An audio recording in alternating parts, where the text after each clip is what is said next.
كما صليت على إبراهيم وعلى آل إبراهيم في العالمين إنك حميد مجيد. قال الله تبارك وتعالى في كلامه المجيد: أعوذ بالله من الشيطان الرجيم. بسم الله الرحمن الرحيم.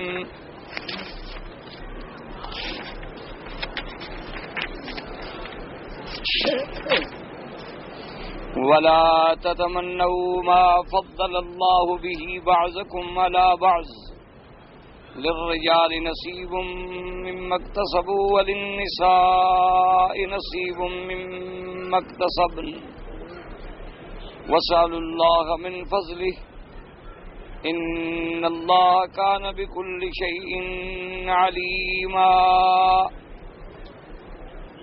سورۃ النساء کی اس آیت مبارک میں اللہ تبارک و تعالی نے ارشاد فرمایا ہے: وَلَا تَتَمَنَّوْا مَا فَضَّلَ اللَّهُ بِهِ بَعْضَكُمْ عَلَى بَعْضٍ. تم نہ تمنا کرو ان چیزوں کی جس میں اللہ نے فضیلت دی ایک کو دوسرے پر. جیسا کہ الحمدللہ آپ اس سے پہلے سابقہ آیات مبارکہ میں پڑھ چکے ہیں کہ اللہ تبارک و تعالی نے یہ ارشاد فرمایا تھا کہ ایمان والو لا تاکلوا اموالکم بینکم بالباطل. ایک دوسرے کا بال جو ہے وہ دھوکے سے غلط طریقے سے نہ کھاؤ. کھانے کا ذکر اس لیے کیا جاتا ہے کہ مال یہ ضروری تو نہیں ہوتا کہ آدمی پیسے کھا لے، لیکن اس کا استعمال چونکہ بعد میں انہی چیزوں میں آتا ہے تو اس کو اللہ کا قرآن جو ہے وہ کھانے سے تعبیر کرتا ہے. جیسے آپ بھی محاورات میں کہتی ہیں کہ فلاں آدمی ہمارے اتنی پیسے کھا گیا، تو حالانکہ وہ پیسے کھا تو نہیں گیا، مقصد یہ ہے کہ وہ آپ کے پیسے ادا نہیں کر رہا، تو محاورتاً اس کو کھا جانا کہا جاتا. تو سب سے پہلے اللہ نے یہ حکم دیا کہ ایک دوسرے کا مال جو ہے وہ باطل طریقے سے، غلط طریقے سے نہ کھائیں. کیا مانا کہ جوا ہے، سٹا ہے، اسی طرح اللہ تبارک و تعالی معاف کرے اور جتنی سود کی قسمیں ہیں یا کسی کو دھوکہ دے کے مال حاصل کرنا ہے، یہ سب طریقے جو ہیں اللہ نے حرام کر. اور اسی طرح یہ بھی اسی آیت میں سے حکم واضح ہو گیا تھا کہ اپنا مال جو ہے خود بھی حرام طریقے سے نہ کھاؤ. یعنی کیا مانا؟ دوسرے کا مال بھی نہ کھاؤ، اپنا مال بھی حرام نہ کھاؤ. کہ اپنے مال کو آپ شراب میں لگا رہے ہیں، جوئے میں لگا رہے ہیں، سگریٹ میں لگا رہے ہیں، اپنے مال کو آپ حرام چیزوں میں خرچ کر رہے ہیں، زنا میں، فواحش میں، منکرات میں، فلموں میں، تو گویا اپنے مال کو بھی حرام طریقے سے آپ کھا رہے ہیں. تو اللہ نے ان دونوں چیزوں سے منع فرمایا اور اجازت یہ دی کہ اگر تم ایک دوسرے کے ساتھ معاملہ کرو الا ان تکون تجارتا عن تراض، کہ ایسی تجارت ہو جس میں دونوں جانب رضامندی. یعنی یہ بھی نہ ہو کہ وہ جبریہ تجارت ہو. کیا مانا؟ ایک آدمی ساری گندم خرید کر کے روک لے تو اب مجبوراً ہم جا کے گندم تو خریدیں گے، بظاہر تو تجارت ہے لیکن ہم راضی تو نہیں ہیں اس کے اس ظلم پر. ہم مجبوراً خرید رہے ہیں کہ کسی دوسری جگہ سے ہمیں چیز نہیں مل رہی. اب بظاہر تو یہ تجارت ہے، وہ بھی کہے گا کہ بھی میں نے بیچی ہے، آپ بھی کہیں گے میں نے خریدی ہے، لیکن یہ بھی حرام ہے. تجارت کا معنی یہ ہوتا ہے کہ دونوں طریقے سے طرفین جو ہیں وہ اس بات پہ رضامند بھی ہوں. کیا معنی؟ مثال کے طور پر اسی طرح کسی کے گھر کے سامنے آپ کا زمین کا ایک ٹکڑا ہے، اب آپ اس کو کہتی ہیں کہ جناب اس کی قیمت 10 لاکھ روپے، حالانکہ موقع پر اگر دیکھا جائے تو مارکیٹ ویلیو اس کی 5 لاکھ. وہ اس لیے ظلم کرنا چاہتا ہے کہ آپ کے دروازے پر ہے اور آپ مجبور ہیں. وہ کہتا ہے کہ جناب میں کسی اور کو بیچ دوں گا، آپ ڈر رہے ہیں کہ کہیں میرے مخالف کو نہ بیچ دیں، کسی غلط آدمی کو نہ بیچ دیں کہ وہ ہمارے دروازے پہ آ جائے تو ہمارا نکلنا بھی مشکل ہو جائے. اب جو آپ کو اس انداز میں وہ بیچ رہا ہے، بظاہر تو یہ بے شرا ہے لیکن یہ بھی ظلم ہے، چونکہ آپ راضی نہیں، آپ مجبور ہو کے خرید رہے ہیں. تو یہ بھی شریعت میں اس قسم کا لین دین کرنا جو ہے وہ بھی حرام. اسی طریقے سے بعض اوقات یہ ہوتا ہے کہ رضامندی تو ہے، آپ نے اپنے منشے سے گلاس خریدا ہے، میں نے بھی اپنے منشے سے گلاس بیچا ہے، لیکن اس میں ایک عیب ہے جو میں نے آپ کو نہیں بتایا، تو یہ بھی تجارت حرام ہے. کیونکہ جب اس کے اندر کوئی عیب ہے آپ کی چیز میں تو آپ کی ذمہ داری ہے شریعت میں کہ آپ ان کو واضح کر دیں کہ بھائی یہ دیکھ لو اس میں فلاں عیب ہے، خریدو تمہاری مرضی، نہ خریدو تمہاری مرضی۔ اگر اس نے وہ عیب نہیں بتلایا تو اس کا معنی یہ ہے کہ اس نے مسلمان بھائی کو دھوکہ دیا اور ایک عیب دار چیز جو تھی وہ صحیح کے بھاؤ میں بیچ دی اور پیسے حرام لے، تو یہ بھی ناجائز اور حرام۔ اسی طریقے سے جتنی جوئے کی قسمیں ہیں، کیونکہ وہ بھی تو ایک ظلم ہے نا کہ آپ نے بازی لگائی، نکل آئے تو نکل آئے ورنہ آپ کا مال گیا۔ اسی طریقے سے سٹے کی جتنی اقسام ہیں، اسی طریقے سے ربا کے جتنی اقسام ہیں، یہ سب بالباطل ہیں۔ اس سے شریعت کہتی ہے خبردار، لا تاکلوا اموالکم بینکم بالباطل۔ میرا اللہ آخر ہم کام کیسے کریں؟ فرمایا الا ان تکون تجارتا عن تراض منکم، کہ ایک دوسرے کے ساتھ رضامندی کے ساتھ تجارت کریں، رضامندی کے ساتھ بیع و شراء کریں، دینے والا بھی رضامندی سے، لینے والا بھی رضامندی سے، اور جتنی بیع حرام ہیں ان سے بھی بچیں جن سے اللہ اور اللہ کے رسول نے تمہیں منع کر دیا۔ تو یہ احکامات جو تھے ہم نے سبق میں الحمدللہ پڑھے ہیں۔ اللہ تبارک و تعالی نے اپنے بندوں کے لیے ہدایت کا راستہ کھولا ہے، اور یہ بھی بندے کا ایمان ہونا چاہیے کہ جن چیزوں کو اللہ نے حلال کیا ہے وہی بندے کے لیے فائدہ مند ہے، اور جن چیزوں کو اللہ نے حرام کیا ہے وہ واقعتاً ظاہراً باطناً حالاً یا معالاً بندے کے لیے نقصان دہ ہیں، جو بظاہر ہمیں نقصان نظر نہ آئے لیکن اس میں حقیقتاً انسان کے لیے نقصان چھپا ہوا۔ جیسے کہ اللہ تبارک و تعالیٰ نے ارشاد فرمایا تھا کہ سود جو ہے وہ مٹتا ہے اور زکوٰۃ جو ہے وہ بڑھتی ہے، حالانکہ بظاہر دیکھو تو معاملہ برعکس ہے کہ آپ جب زکوٰۃ دے رہے ہیں تو آپ کا مال کم ہو رہا ہے کہ آپ نے 2.5% زکوٰۃ دے دی، اور سود جب آپ لے رہے ہیں تو بظاہر آپ کا مال بڑھ رہا ہے کہ آپ کو 7%، 20%، 25% سود مل رہا ہے، لیکن اللہ نے فرمایا کہ نہیں، زکوٰۃ بڑھ رہی ہے اور سود گھٹ رہا ہے۔ کیا معنی؟ بعض علماء نے فرمایا اس کا مطلب تو یہ ہے کہ اس ظاہری بڑھاوے کو تو تم دیکھ رہے ہو اور آخرت کی زندگی جو برباد ہو رہی ہے تو تمہارے لیے تو گھٹ رہا ہے، اصل زندگی تو آخرت کی تھی، یہاں تم نے چند سالہ زندگی کو ترجیح دے دی اور آخرت کی زندگی کو تم نے برباد کر لیا تو فائدہ تو نہ ہوا۔ لیکن جو زکوٰۃ صدقات دے رہے ہو وہ یہاں تو کم ہو رہے ہیں لیکن اگلے جہان میں تمہارے لیے جمع ہو رہے ہیں، اور وہاں ہمیشہ تمہیں کام آئیں گے جس میں کمی نہیں آئے گی، اور اس کے بدلے میں ایسی نعمتیں ملیں گی جو ختم ہونے والی نہیں ہو۔ اور دوسری بات علماء نے یہ فرمائی ہے کہ زکوٰۃ دینے سے مال پاک ہو جاتا ہے، جب مال پاک ہو جائے تو اس کے اثرات تیرے اندر، تیری اولاد میں، تیری نسل میں بڑے اچھے آتے ہیں، اور جب حرام آتا ہے تو نتیجہ یہ نکلتا ہے کہ بظاہر تو تم نے 10 لاکھ روپے کما لیے لیکن ایک بیٹا بے فرمان ہو گیا تو ساری جائیداد جو تھی وہ تباہ و برباد ہو گئی، گھر میں ایک بیماری اللہ نے مسلط کر دی اور سارا وہ سود تمہارا اسی پہ لگ گیا، گھر میں کوئی حادثہ ہو گیا اور ساری کمائی تمہاری جو تھی وہ اسی پہ لگ گئی، تو اس کا معال جو ہے وہ ہلاکت ہے۔ تو ان احکامات کے بعد پھر اللہ تبارک و تعالی نے آگے فرمایا کہ ان تجتنبوا کبائر ما تنہون عنہ نکفر عنکم سیئاتکم وندخلکم مدخلا کریما، کیونکہ ربا کھانا بھی تو کبیرہ گناہ تھا، تو اللہ نے فرمایا کہ اے میرے بندو اگر تم کبائر گناہوں سے بچ جاؤ تو ہم تمہارے صغائر جو ہیں وہ تمہاری نیک کاموں سے، تمہارے اعمال صالحہ سے، تمہاری اچھائیوں سے، تمہارے خیرات و صدقات سے، تمہارے وضو سے، نمازوں سے ہم مٹا دیں گے اور تمہیں ہم عزت والے مقامات میں ہم داخل کریں گے۔ تو اب یہ حکم تھا کہ کبائر سے بچو۔ اسی طرح ایک حدیث مبارک میں میرے آقا نے فرمایا صلی اللہ علیہ وآلہ آلہ وصحابہ وسلم تسلیما کثیرا کثیرا نے فرمایا کہ جو شخص 5 نمازیں فرض جو ہیں وہ صحیح معنوں میں ادا کرے اور رمضان المبارک کے روزے جو ہیں وہ باقاعدگی سے ادا کرے، اور اگر اللہ نے اس کو امیر بنایا ہے، پیسہ دیا ہے، غنی ہے، مال ہے، اس کی زکوٰۃ بھی باقاعدہ ادا کرے، اور فرمایا کہ وہ 7 بڑے گناہ جو ہیں برباد کرنے والے، ان سے بھی بچے تو قیامت والے دن اللہ اس کے لیے جنت کے سارے دروازے کھول دیں گے اور اس کو حکم ہوگا کہ ادخل بسلام، جس دروازے سے بھی چاہو تم جنت میں سلامتی کے ساتھ داخل ہو جاؤ، آج تمہارے اوپر کوئی کسی قسم کی تکلیف و مشقت نہیں ہے۔ تو اب مسئلہ یہ پیدا ہوا تھا کہ بھی کبائر کیا ہیں؟ یاد رکھو کہ گناہوں کی تقسیم جو ہے محدثین نے، سلف صالحین نے، علماء امت نے یہ فرمائی ہے کہ گناہ 2 قسم پہ ہوتے ہیں، ایک کبیرہ اور ایک صغیرہ۔ اصل میں گناہ کیا ہے؟ اللہ کی نافرمانی، یاد رکھو۔ لیکن اللہ کی نافرمانی تو کبھی چھوٹی نہیں ہوتی۔ آج اگر کوئی دنیا میں بادشاہ کا نافرمان ہے تو وہ چھوٹی نافرمانی ہو یا بڑی نافرمانی تو نافرمانی ہے۔ اسی طرح گناہ جو ہے وہ گناہ ہوتا ہے، کبھی گناہ کو چھوٹا نہیں سمجھنا چاہیے۔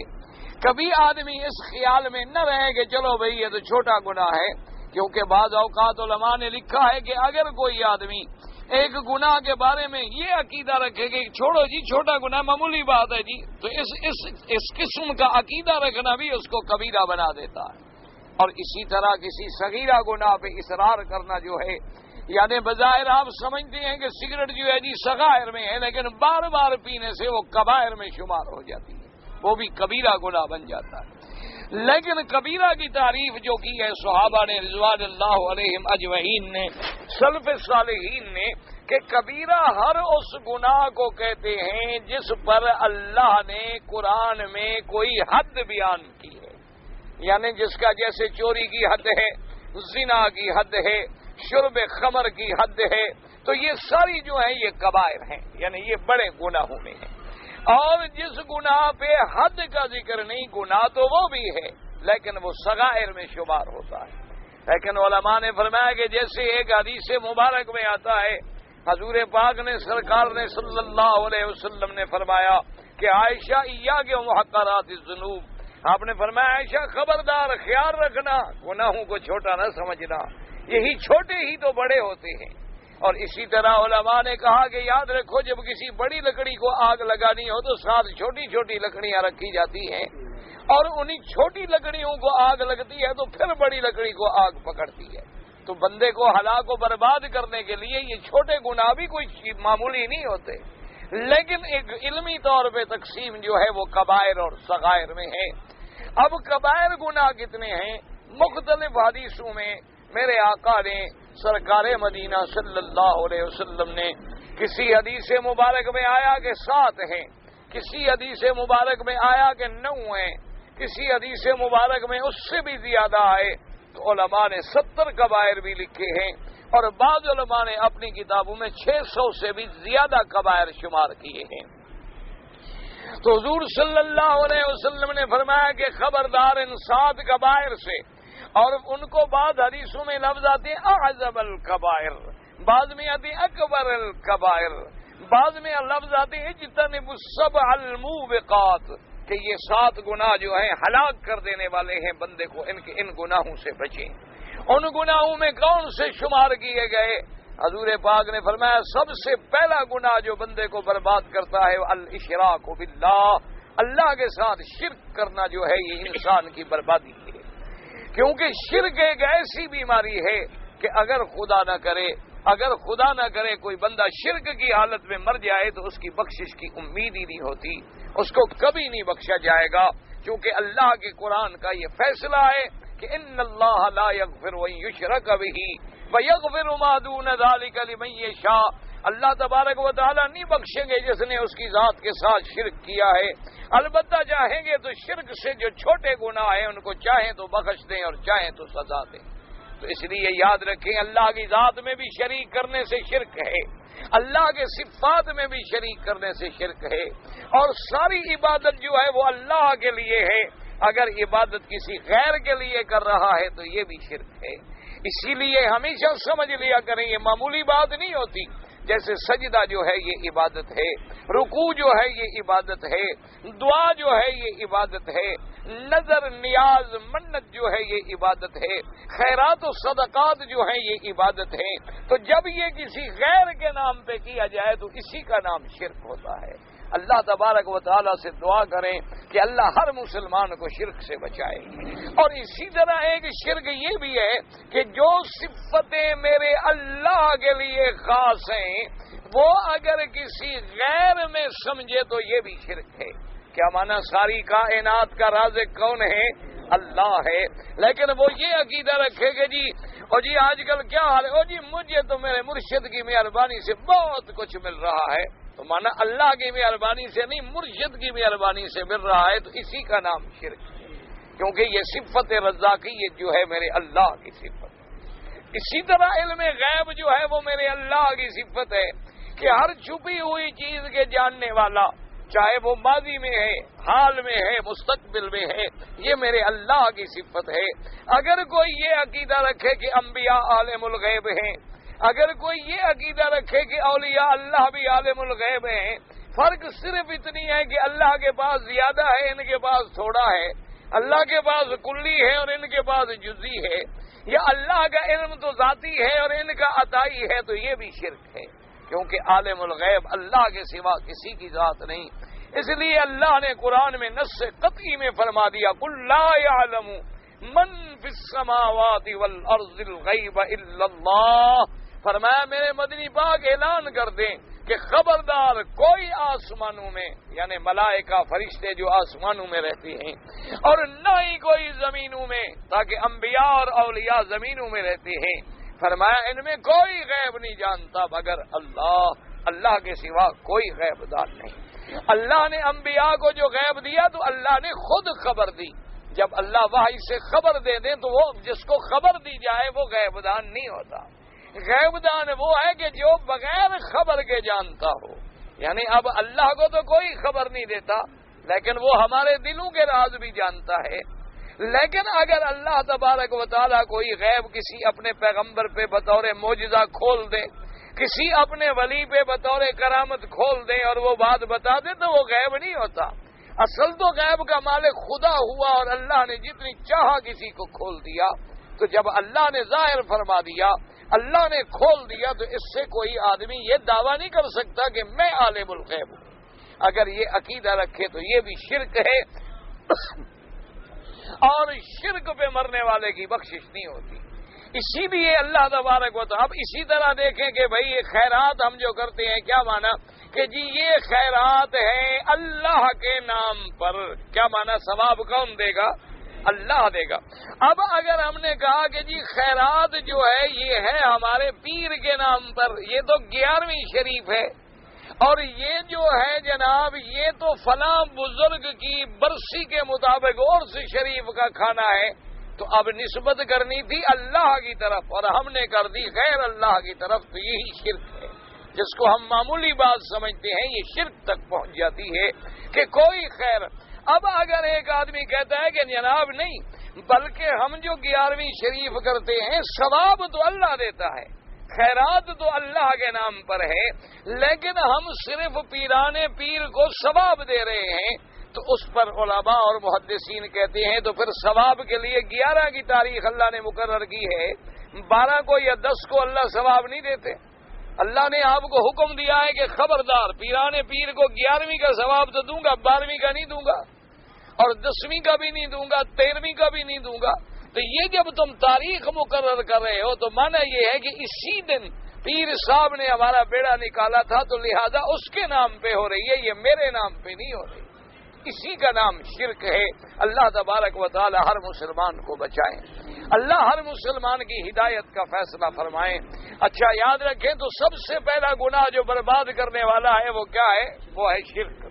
اور اس کے بعد کیا ہے؟ قتل النفس، کہ کسی انسان کو بغیر کسی جرم کے قتل کر دینا. یعنی جرم میں قتل کرنے کا تو حق ہے، لیکن کس کو؟ عدالت کے فیصلے کے بعد قاضی وقت کو. ہر بندے کو اللہ حق نہیں دیتے کہ اپنے بدلے خود لیتا پھرے، پھر تو پورے عالم میں خون ریزی ہو جائے گی. اور اسلام تو سلامتی کا درس دیتا ہے، ایمان امن کا درس دیتا ہے. اسلام جو ہے وہ اس قتل کے خون ریزی کا دشمن ہے. اسلام دنیا میں امن پھیلانے کے لیے آیا. آپ دیکھیں کہ میرے آقا سرکار مدینہ اللہ کے کروڑوں صلاۃ و سلام ہوں میرے مدنی کی ذات پہ. آپ جب مدینہ منورہ تشریف لے گئے تو اوس و خزرج میں تلواریں چلتی تھیں, ایک دوسرے کے اندر خون ریزیاں تھیں, ایک دوسرے کے ہزاروں آدمی تہ تیغ ہو چکے تھے, لیکن یہ ایمان کی برکت تھی کہ وہ اوس اور خزرج جو کبھی ایک دوسرے کی شکل بھی نہیں دیکھ سکتے تھے, بھائی بن گئے. رحماء بینہم تراہم رکعا سجدا یبتغون فضلا من اللہ ورضوانا.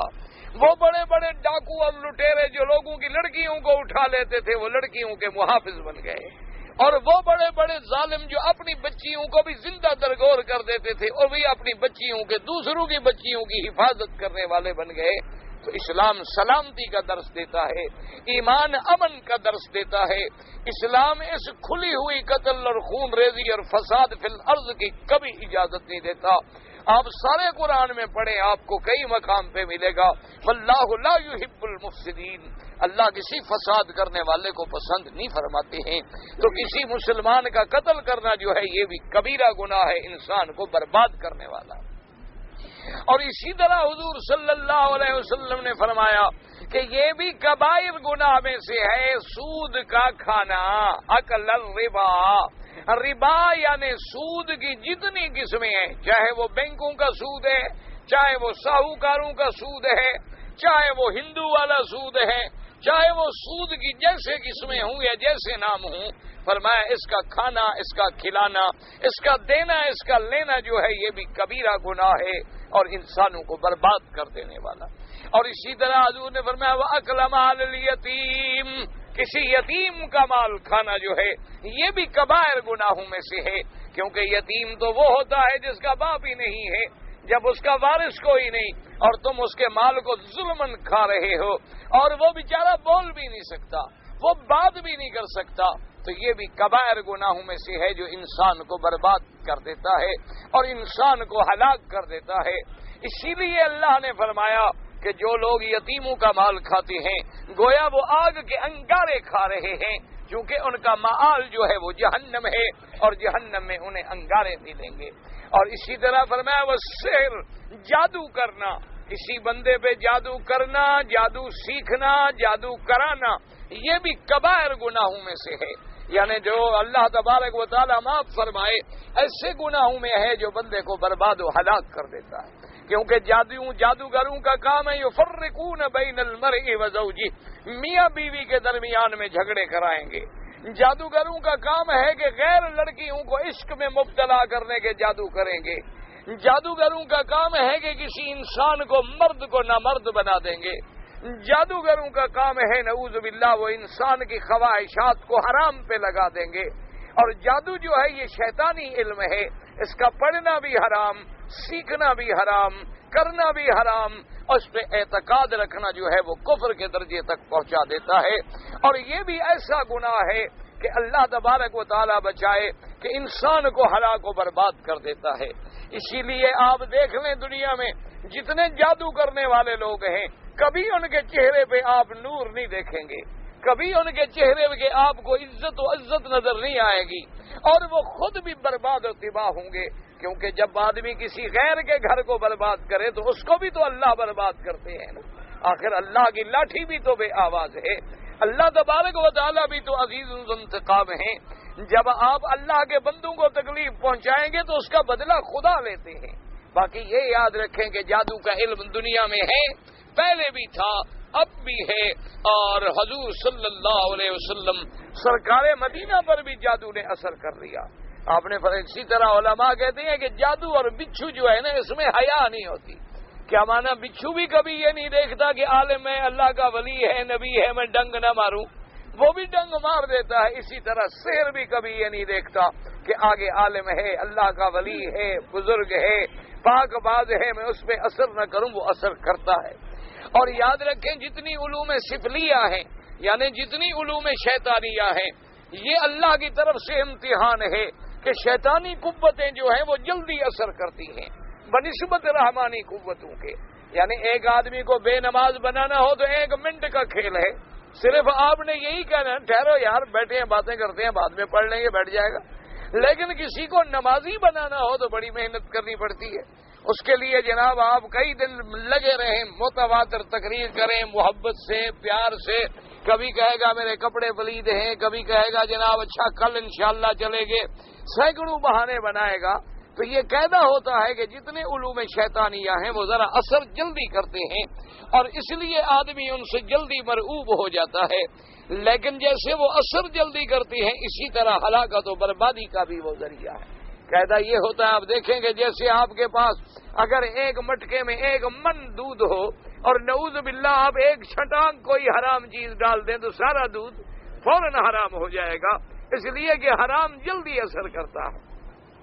اور اسی طرح آپ دیکھیں گے جو لوگ جوا کھیلتے ہیں، جو لوگ نعوذ باللہ قمار بازی میں ہیں، منشیات میں ہیں، مخدرات میں ہیں، اللہ بچائے ان عذابوں سے، وہ یہی چاہتے ہیں نا کہ ہم ایک رات میں کروڑ پتی بن جائیں. اگر نہ بن سکے تو گردن کٹ گئی، چلو جی مر گئے، جان تو چھوٹ گئی اس دنیا سے.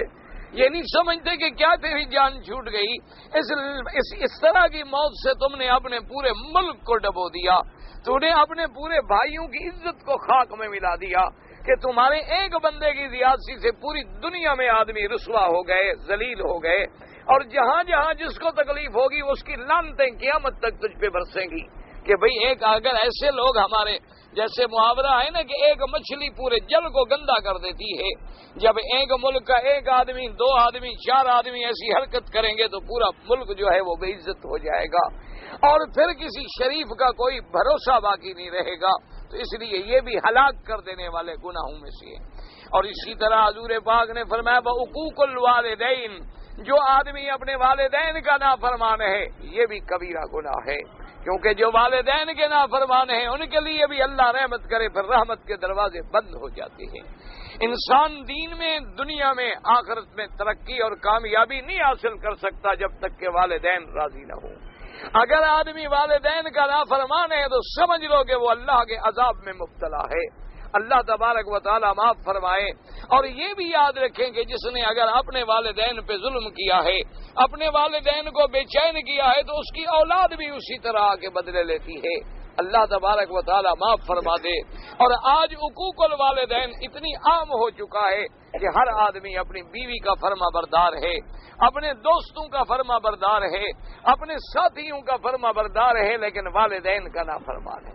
حضور نے فرمایا یہ بھی علامات قیامت میں ہے کہ ایک قیامت کا زمانہ جب قریب آئے گا، آپ نے فرمایا انسان یبر صدیقہ و یعق اباہ، اپنے دوستوں سے تو بڑا بھلائی اور فرما برداری سے پیش آئے گا، لیکن اپنے والد کا نافرمان ہوگا، اپنی والدہ کا نافرمان ہوگا. دوست آئیں تو ان کے لیے تو آنکھیں بچھا دے گا، ان کے لیے تو جناب 100 کھانے بنائے گا، اور باپ سے سیدھے منہ بات بھی نہیں کرے گا. تو یہ بھی ہلاک کر دینے والے گناہوں میں سے ہیں جو انسان کو کبیرہ گناہوں میں مبتلا کر دیتے. اور اسی طرح حضور نے فرمایا کہ جھوٹی گواہی دینا، یعنی جھوٹی گواہی دینا یہ جو ہے یہ بھی کبیرہ گناہوں میں سے ہے جو انسان کی ہلاکت کا ذریعہ بنتے ہیں. اور اسی طرح حضور صلی اللہ علیہ وآلہ آلہ وصحبہ وسلم تسلیما کثیرا کثیرا نے فرمایا وقذف المحصنات، یاد رکھو کسی پاک باز عورت کو یعنی کسی شریف عورت پہ ناجائز زنا کی تہمت لگانا یہ بھی کبیرہ گناہوں میں ہے اور یہ بھی انسان کو ہلاک و برباد کر دیتا ہے. چونکہ یہ تہمت جو ہے کوئی معمولی بات نہیں ہوتی، صرف ایک لڑکی کا مسئلہ نہیں ہوتا، بس کہ جس عورت پہ تم تہمت لگاؤ گے اس کا خاوند بھی تو برباد ہو گیا. اگر شریف آدمی ہو اس کو کہا جائے کہ تیری بیوی زانیہ ہے تو پھر وہ کوئی زندہ رہنے کے قابل ہے. اگر کوئی شریف آدمی ہے، غیرت والا مسلمان ہے، اس کو یہ معلوم ہو نعوذ باللہ کہ تیری تو بیوی زانیہ ہے، تیری تو بیوی فلاں آدمی سے عشق کرتی ہے، تو اس کی زندگی کیا ہے؟ تو گویا تم نے پورے گھرانے کو برباد کر دیا. اور جب اولاد ہو اور اولاد کو پتہ لگے کہ ہماری ماں تو زانیہ تھی، ہماری ماں تو فاحشہ تھی، تو پھر اس اولاد کا کیا ہوگا اور ان کا مستقبل کیا ہوگا؟ تو اس لیے یہ تہمت لگانا صرف ایک لڑکی کو برباد نہیں کرتا بلکہ ایک پورے گھرانے کو، خاندان کو، معاشرے کو برباد کر دیتا ہے. اس لیے یہ گناہ جو ہے یہ بھی کبیرہ گناہ ہے. اور اسی طرح حضور پاک نے سرکار مدینہ صلی اللہ علیہ وسلم نے فرمایا کہ شراب پینا یا ہر وہ بلا جو نشہ کرنے والی ہے اس کا پینا جو ہے یہ بھی کبائر گناہوں میں سے ہے. تو ان چیزوں کو گنا گیا اور قرآن نے ہمیں بتلا دیا کہ اگر تم چاہتے ہو کہ اللہ ہماری بخشش فرما دے، اگر تم چاہتے ہو کہ ہمارے لیے جنت کے دروازے کھل جائیں، اگر تم چاہتے ہو کہ ہم دین و دنیا میں فلاح و کامرانی و کامیابی حاصل کریں، تو اللہ نے حکم دے دیا ان تجتنبوا کبائر ما تنہون عنہ، اگر تم بچ گئے ان ہلاک کرنے والے گناہوں سے، بڑے گناہوں سے جن سے تم کو منع کیا گیا، نکفر عنکم سیئاتکم وندخلکم مدخلا کریما، اللہ نے فرمایا کہ پھر تمہارے صغائر جو ہیں وہ ہم مٹا دیں گے۔ کیا مانا؟ اللہ ہم کو صغائر سے بھی بچائے، دعا کریں اللہ کبائر سے بھی بچائے، اللہ ہر مسلمان کو اپنی نافرمانی سے بچائے، حضور پاک صلی اللہ علیہ وسلم کی نافرمانی سے بچائے۔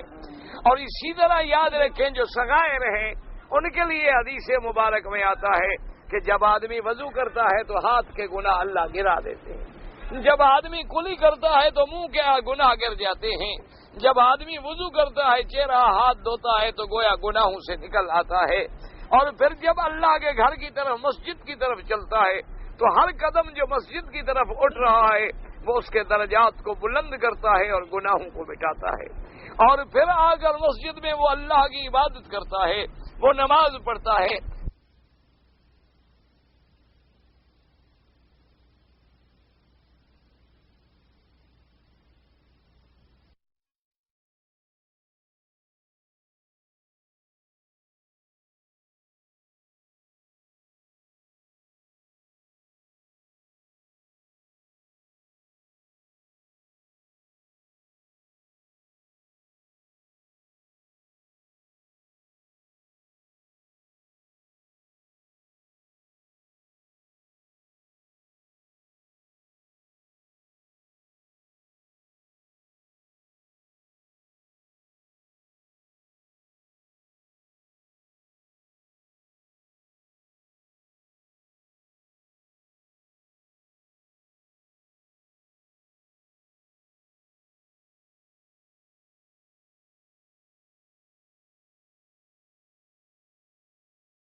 تو ان آیات کے بعد اب اللہ نے ارشاد فرمایا ہے اس آیت میں، فرمایا وَلَا تَتَمَنَّوْا مَا فَضَّلَ اللَّهُ بِهِ بَعْضَكُمْ عَلَى بَعْضٍ لِلرِّجَالِ نَصِيبٌ مِّمَّا اكْتَسَبُوا وَلِلنِّسَاءِ نَصِيبٌ مِّمَّا اكْتَسَبْنَ وَاسْأَلُوا اللَّهَ مِن فَضْلِهِ إِنَّ اللَّهَ كَانَ بِكُلِّ شَيْءٍ عَلِيمًا۔ اللہ نے فرمایا کہ نہ تمنا کرو، کیا مانا؟ اگر اللہ نے کسی کو زیادہ دیا ہے تمہیں تھوڑا دیا ہے تو تم یہ تمنا نہ کرو کہ اس کو نہ ملے، کیوں؟ یہ تمنا جو ہے دراصل اسی سے تو گناہ پیدا ہوتے ہیں، اسی سے آدمی چور بنتا ہے کہ میں غریب ہوں اور یہ امیر ہے، کیا مطلب؟ پھر چوری کرے گا، پھر ڈاکے مارے گا۔ یہ آدمی بڑا زوراور بنا پھرتا ہے اور میں کمزور ہوں تو وہ بھی اسلحہ لے کے میدان میں نکل آئے گا۔ اصل بات یہ ہے کہ وہ اللہ کی اس تقسیم پہ راضی نہیں ہوتا۔ لیکن یاد رکھیں کہ نعمتیں دو قسم کی ہوتی ہیں، ایک نعمت ہوتی ہے کسبی جو آدمی اپنی محنت سے کرتا ہے، اور ایک نعمت ہوتی ہے وہبی جو اللہ کسی کو بغیر محنت کے عطا فرماتے ہیں۔ تو یہ حسد کرنا جو ہے، یہ دل کے اندر بغض رکھنا جو ہے ان نعمتوں سے ہے جو وہبی ہے۔ کیا مانا؟ ایک آدمی کو اللہ نے خوبصورت بنایا ہے اور تم جل رہے ہو کہ یہ کیوں خوبصورت ہے اور میں کیوں بدصورت ہوں؟ اب یہ اس کے اپنے ہاتھ میں تو نہیں ہے، اس کو تو بنانے والے نے بنایا ہے۔ اسی طریقے سے اللہ تبارک و تعالیٰ نے ایک آدمی کو مرد بنایا ہے، ایک آدمی کو لڑکی بنایا ہے۔ اب لڑکی کہے کہ یہ کیا بات ہے جی، میں لڑکی بن گئی، یہ مرد کیوں بنا؟ اس کو لڑکی بناؤ اور مجھے مرد بنا دو۔ تو یہ چیزیں جو ہیں یہ اسلام اور شریعت کے اور عقل کے بھی خلاف ہیں۔ اور اسی طریقے سے یاد رکھیں کہ بی بی ام سلمہ نے ایک دفعہ عرض کیا، اس نے کہا کہ یا رسول اللہ صلی اللہ علیہ وسلم، مرد کو میراث بھی زیادہ ملتی ہے، اگر باپ مر جائے تو بیٹے کے 2 حصے ہیں اور بیٹی کا آدھا ہے، اسی طرح اگر عورت مر جائے تو خامد کا آدھا ہے، لیکن عورت کو یا چوتھا ملے گا یا اس کو 8واں حصہ ملے گا، اگر اولاد ہے تو 8واں ملے گا، اگر اولاد نہیں ہے تو پھر اس کو چوتھا حصہ ملے گا۔ لیکن بیوی مر جائے تو خامد کو آدھا ملتا ہے اس کا ورثہ، تو اللہ تبارک و تعالی نے یہاں بھی مردوں کو زیادہ دیا ہے، اور اس نے عرض کیا کہ یا رسول اللہ پھر مرد جہاد کرتا ہے، عورت جہاد نہیں کرتی، مرد مجاہد بن گیا، اگر وہ مارا گیا تو شہید بن کے اعلیٰ مرتبے پہ پہنچ گیا، اب عورت جب جنگ ہی نہیں کرتی تو شہادت کیسے ملے؟ اور اگر مرد زندہ رہا تو غازی بن کے آیا، تو اب عورت نہ شہید بن سکتی ہے نہ غازی بن سکتی ہے، تو میرے اللہ تبارک و تعالی نے ان کو تو ہم سے پھر زیادہ دے دیا۔ تو اس پر یہ آیات نازل ہوئی کہ خبردار ایسی تمنا بالکل نہ کریں، یہ نعمتیں واہبیہ ہیں جو اللہ نے کسی کو عطا کی ہیں۔ جہاں تک ثواب کا تعلق ہے، للرجال نصیب مما اکتسبوا وللنساء نصیب مما اکتسبن، کہ جتنا مردوں نے کمایا ان کو ان کی کمائی کے مطابق ثواب ملے گا، اور جتنا عورتوں نے کمایا ان کو عورتوں کے اعمال کا ثواب ملے گا۔ اللہ ثواب میں کمی نہیں کرتے۔ اللہ تبارک و تعالی اب آپ نے طواف کیا ہے، آپ کو تو پورا ثواب ملے، اور عورت طواف کرے تو نہ ملے، نہ۔ آپ نے نماز پڑھی ہے، آپ کو تو 1 لاکھ ملے اور عورت کو 50,000 ملے، نہ۔ اللہ اس کو بھی ثواب دیں گے، اللہ آپ کو بھی، کیونکہ یہ عبادات کسبیہ ہیں، یہ وہ اعمال ہیں جو ہم اپنے ہاتھوں سے اپنی محنت سے کما سکتے ہیں۔ اب ایک مرد سویا ہوا ہے اور عورت تہجد پڑھ رہی ہے، لازمی بات ہے کہ عورت کو ثواب زیادہ ملے گا، اللہ تبارک و تعالیٰ اس کو زیادہ اجر دیں گے۔ ایک مرد جاہل ہے، عورت قرآن پڑھی ہوئی ہے، روزانہ 2 پارے قرآن پڑھ رہی ہے، تو مرد سے بھی اس کو ثواب زیادہ ملے گا۔ باقی اگر اللہ نے نظام رکھا ہے کہ بھی مرد جہاد کرے لیکن عورت جہاد نہ کرے، کیونکہ دراصل عورت ذریعہ ہے توالد و تناسل کا، عورت ایک ایسا ذریعہ ہے جس سے نسل آگے چلنی ہے۔ اگر عورتیں بھی شہید ہوتی جائیں، مرد بھی شہید ہوتے جائیں، تو پھر تو نظام عالم سارا بگڑ جائے، پھر تو نظام عالم میں امن قائم نہ رہ سکے۔ اسی لیے آپ دنیا کے ملکوں کی تاریخیں اٹھا کے دیکھیں کہ جن ملکوں میں بڑی بڑی جنگیں ہوئی ہیں اور وہاں مرد مارے گئے اور عورتوں زیادہ ہو گئی، تو وہاں پھر دنیا میں فساد پھیل گیا، کیونکہ یہ اللہ کا ایک نظام ہے کہ اللہ نے اسی طریقے سے انسان کی زندگی کا ایک داخلی حصہ ہے، ایک خارجی حصہ ہے، یعنی ایک گھر کی زندگی ہے، گھر کا بنانا، بچوں کو تربیت دینا، کھانا پکانا، کپڑے دھونا، خامد کے لیے ہر چیز کا مہیا کرنا۔ خدا کی شان ہے، اس میں اللہ نے جو عورت کو ہمت دی ہے وہ مرد کو ہمت نہیں دی ہے۔ آپ دیکھیں اگر آپ کو 2 گھنٹے کے لیے بھی آپ کا اپنا بچہ عورت دے دے کہ جی یہ اس کو ذرا 2 گھنٹے بہلائیں، یہ رو رہا ہے، چپ نہیں کر رہا، آپ باپ ہیں، آپ کا خون ہے، لیکن 2 گھنٹے میں آپ تنگ ہو جائیں، کہیں گے نہیں بس اب تم سنبھالو، مجھے نہیں سنبھلتا، میں نہیں کرتا، حالانکہ تم بھی تو باپ ہو، اگر وہ ماں ہے تو تم بھی باپ ہو، اگر اس کا خون ہے تو تمہارا بھی تو خون ہے۔ لیکن اللہ نے جو عورت کو صبر دیا ہے، اللہ نے جو مامتا کو صبر دیا ہے، اللہ نے جو ماں کو قوت برداشت دی ہے، وہ کسی مرد میں نہیں۔ آپ دیکھیں گے حرم میں طواف کرتے ہوئے، صفا مروہ دوڑتے ہوئے، باپ اپنے بچے کو اگر 2 چکر اٹھائے گا تو تیسرے میں پکڑوا دے گا، کہے گا تم جانا، تمہارا کام جانا، میں نہیں اٹھا سکتا، حالانکہ وہ مرد ہے، لیکن عورت بیچاری 7 چکروں میں اٹھائے گی۔